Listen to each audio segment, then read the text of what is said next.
I think I finally get it. After having a couple surreal experiences with Apple Vision Pro, I finally understand why this exists and the vision, sorry, pun intended, that Apple has for a device like this. Now, after just one day of use, I was prepared to make a video about how this wasn't for me or how I don't understand how this fits into the future, but there were some key moments when using Apple Vision Pro that even though there's lots of things to nitpick, like the eye tracking, not a lot of app support, there are a couple use cases that made the difference. And so I wanna walk you through kind of my first 3 days of using Apple Vision Pro. I had a lot of friends and family also try it, which kind of helped me understand how other people, non-techie people, will see this device as well. Don't forget to subscribe because I'm having an entire video kind of showing their reactions and what they thought of Apple Vision Pro coming very soon. And I'm not going to rehash things you've probably heard from lots of other reviewers. They did incredible work. I highly recommend watching their full walkthroughs and reviews. But this has been my experience the last 3 days, and it has been a roller coaster of emotions and experiences. So day 1, February 2nd, was my first time ever using Apple Vision Pro. And I'll be honest, I was kind of in a rush. I wanted to make some video content, so I did a live stream unboxing the whole thing. I downloaded several of the third-party apps that I saw advertised on social media, and people were saying they're gonna be there on day 1. And so I tried a lot of those. I even made a video about Shortcuts Buttons, which is a great app by Finn Voorhees, where you can actually play shortcuts in augmented reality. I'll leave a link to that video above. But just those rushed experiences and trying to set it up real quick, I did not get a good feel for the device, and honestly, it wasn't a great first impression. Later that night, I actually had a couple of friends try Apple Vision Pro. Yes, they're brothers, that's why they look very similar. I'm gonna share their reactions in my next video, but they both have Quest VR headsets, so they had even more experience than I do using headsets like this. They were very impressed with the fidelity of the screens, which is something I will say. I've used a couple headsets like the Quest 2, and the quality of these screens, how high resolution images and objects and apps appear when you're wearing Apple Vision Pro is pretty incredible. And there were a couple experiences they had that were genuinely impressive, way better than the Quest 2 and even Quest 3. But for myself, I still hadn't really felt something that made a big difference in this headset as opposed to just working on my Mac or my iPad.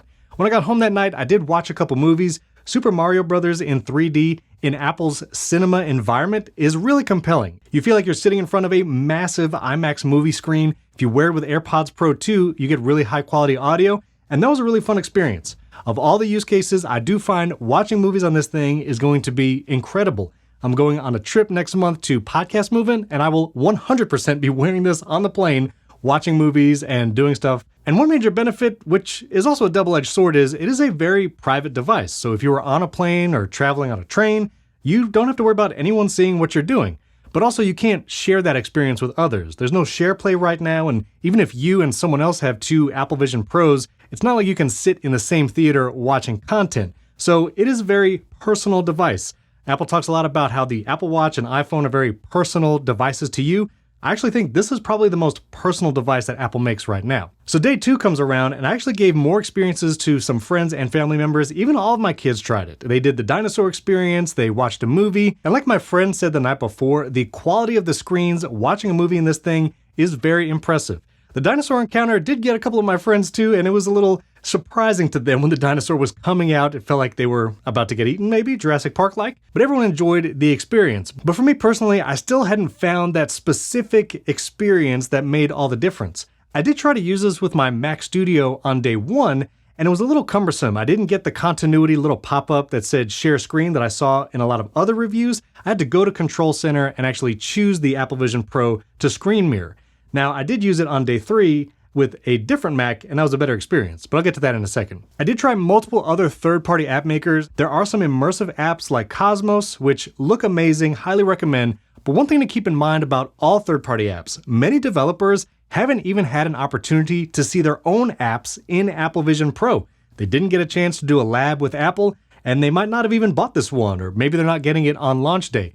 So third-party apps are gonna take some time to get really good. Even Finn Voorhees, who makes that Shortcuts Buttons app, the first time he ever saw it used on the actual Apple Vision Pro was in my video when I posted it on Friday. That's why some of the best experiences you can have today on Apple Vision Pro are the first-party ones from Apple. That's what made a difference for me. I think much like the Apple Watch and even iPad when it first launched, it's gonna take some time for developers to get their hands on a physical Apple Vision Pro and then make apps that really take advantage of the immersive environment that you can experience here. And that's what made the difference for me on day 3. On day 3, I tried Apple's immersive video in the Apple TV app, made all the difference for me. The first thing I tried was the Alicia Keys rehearsal room. And the moment you start it, it is a wild experience. You feel like you are in the room. When Alicia Keys is walking towards you singing, it really feels like she is really there. Part of that is the testament to the micro OLED screens in this thing that are just super high fidelity. Everything is crystal clear when you're looking at it. I also was looking around the room because I wanted to know, where are these cameras? And if you look closely, the white speakers that are in this rehearsal room, there's a stereoscopic camera at the top, which means there's 2 lenses capturing an image for each eye. That's what creates that 3D effect. Also, a word here, I looked at some of my own spatial video in Apple Vision Pro, and you don't want to move your iPhone around a lot when you're capturing spatial video for Apple Vision Pro. It's better to kind of leave the camera stationary and just let the scene happen. When there's movement and 3D effect, it can be a little jarring. This is something Apple clearly understood because all of their immersive video apps, while there's some kind of flyovers and slow pans around scenery, most of it is stationary shots letting the action in the scene either come to you or actually let you in Apple Vision Pro look at what's happening in the room. The first truly surreal experience came when I watched Apple's immersive TV show called Adventure, their first episode being highlining. This is with Faith Dickey, who actually sets up her own highline, and then she basically walks across this highline all by herself. Now, watching this in Apple Vision Pro was incredible. This is not an exaggeration. There are moments when you're watching a flyover of this scene in Norway, it looks incredible, and then all of a sudden you get a close-up of her face, and it is jarring because it feels like she is right in front of you. Again, the quality of these screens and this immersive kind of video made all the difference. And when she is on this highline going across, it was nerve-wracking. You look down and it feels like you have a little bit of vertigo if maybe you feel that. It was the first time where I realized this is something that can only be experienced with a device like Apple Vision Pro. No other 2-dimensional screen and any other 3D experience I've had before, even in the best IMAX movies, was nothing close to what I experienced in this. And then the second experience that really made the difference was Apple's wildlife immersive video on rhinos. It's a 7-minute video, nothing wild happens aside from the wild animals, but there's a moment when these rhinos approach a gate where they're being fed by their owners, and Apple put these stereoscopic cameras right in front of these rhinos, and I was literally sitting in bed watching this, and as they were approaching the screen, I physically moved back because it felt like these rhinos were about to bump into me. It is something that only experiencing it in Apple Vision Pro really reveals the feeling. Now, I will say, even these quote-unquote immersive experience videos that Apple has, they're not 360 degree. So while you're watching this rhino video, if you look all the way to the left, it eventually just goes dark. It's really a 180 degree immersive video. And if you do look down, it's like 180 degrees top to bottom, which is enough to feel like you're really there, but it's not 360 yet. Although I can see one day there being 360 degree immersive videos, and that's going to be astounding. And finally, the third experience on day 3 that finally made me realize this is going to be useful when working on a Mac, I actually used the mirroring display from my M3 Pro MacBook Pro. For some reason, with my Mac Studio, I already have a studio display. It's 27 inches. The display is great. I love working on it. Window management is easy. I didn't feel that big of a benefit trying to use my Mac Studio in this. But when I had my M3 MacBook Pro and I mirrored the screen into Apple Vision Pro, that made a ton of difference. I have a 14-inch, so it's not that big of a screen. Being able to put that screen in augmented reality space, make it really big, the fidelity, I can read all the text, do everything I normally do on my Mac, and yet it's in the privacy of Apple Vision Pro, but also it makes it so no matter what size laptop you have a huge screen for editing video. But that is actually a really useful experience, especially when traveling. Now, all of that being said, and those experiences really making a difference for me, there's still lots to nitpick about something like this. I realized using your iPhone while wearing this, it's not really doable. It's hard to see the screen, Face ID doesn't work.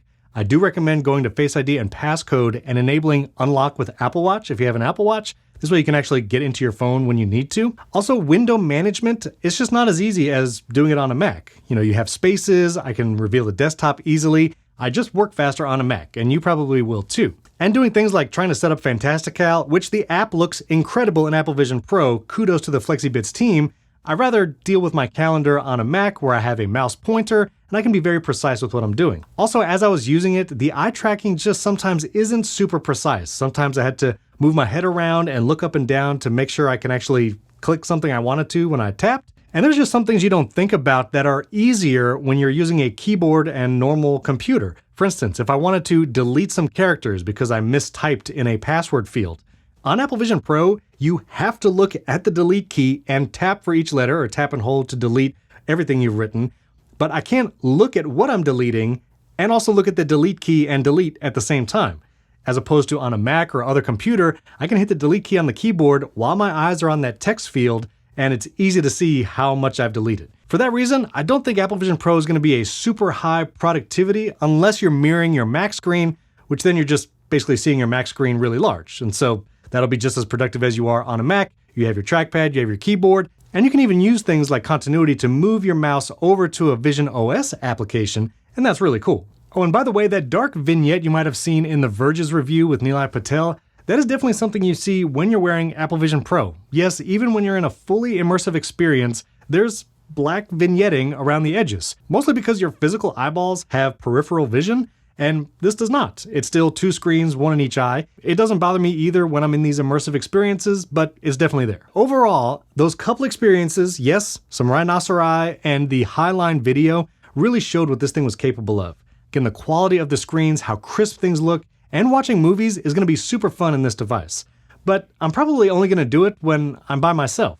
If I'm watching a movie or want to see something with friends and family, it's still probably better to just share a TV and all experience it together. And my persona looks pretty wild in this. I'm going to have to redo it and hopefully I can get a better persona. I'm also going to get a haircut because I feel like I'll be using this a lot, and this is just not working. I think I'm going to get a buzz cut. Just be warned, in a future video, you might see a very different hairstyle.